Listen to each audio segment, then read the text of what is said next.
In today's video, I'm going to show you how to measure angle or length in Photoshop quickly and accurately using the built-in ruler tool. This is an extremely useful feature when you're working with designs, photography, architecture images, UI layouts, or any situation where you need precise measurements inside your image.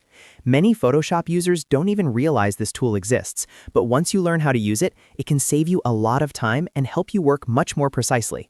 I'll walk you step by step through how to measure distance, how to measure angles, how to change measurement units like pixels or centimeters, and even how to automatically straighten a crooked photo using the same tool. Make sure you watch until the end so you don't miss that feature because it's incredibly helpful. And if this video helps you out, don't forget to hit the like button and subscribe to the channel for more simple Photoshop tutorials. All right, let's jump right into Photoshop and get started. The first step is selecting the ruler tool. In Photoshop, go over to the toolbar on the left side of your screen. Look for the eyedropper tool. Click and hold on the eyedropper tool for a moment and a small menu will appear showing additional tools in that group. From that list, select the ruler tool.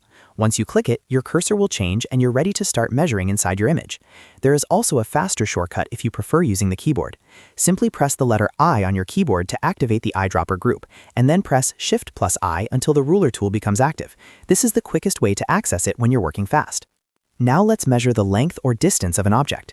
With the ruler tool selected, simply click on the starting point of the object you want to measure. Then click and drag your mouse to the ending point. As you drag, Photoshop will calculate the measurement for you. At the top of the screen in the options bar, you will see several values appear. The X and Y values represent the starting position of your measurement. The W value shows the horizontal distance between the 2 points. The H value shows the vertical distance. The D value is the total distance or length of the line you just drew. And finally, the A value represents the angle of that measurement line. This makes it very easy to measure objects, spacing, or alignment directly inside your Photoshop document. Next, let's look at how to measure an angle in Photoshop. Start the same way by drawing a line using the ruler tool between 2 points. Once the first line is created, hold the Alt key on Windows or the Option key on Mac. Then click and drag from one end of the existing line to create a second line. Photoshop will now calculate the angle between those 2 lines. If you look again at the options bar at the top, you'll see the A value update to show the exact angle measurement. This is very helpful when you're checking alignment, analyzing shapes, or working with perspective.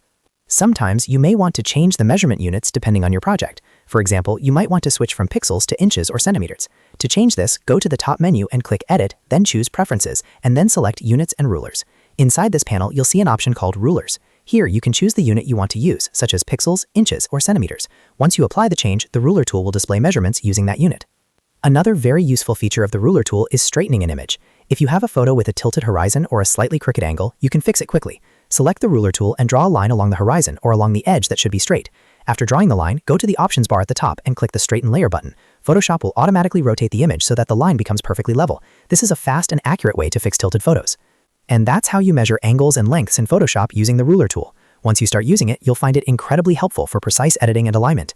If this tutorial helped you, make sure to hit the like button and subscribe to the channel for more Photoshop tips and tutorials. Thanks for watching, and I'll see you in the next video.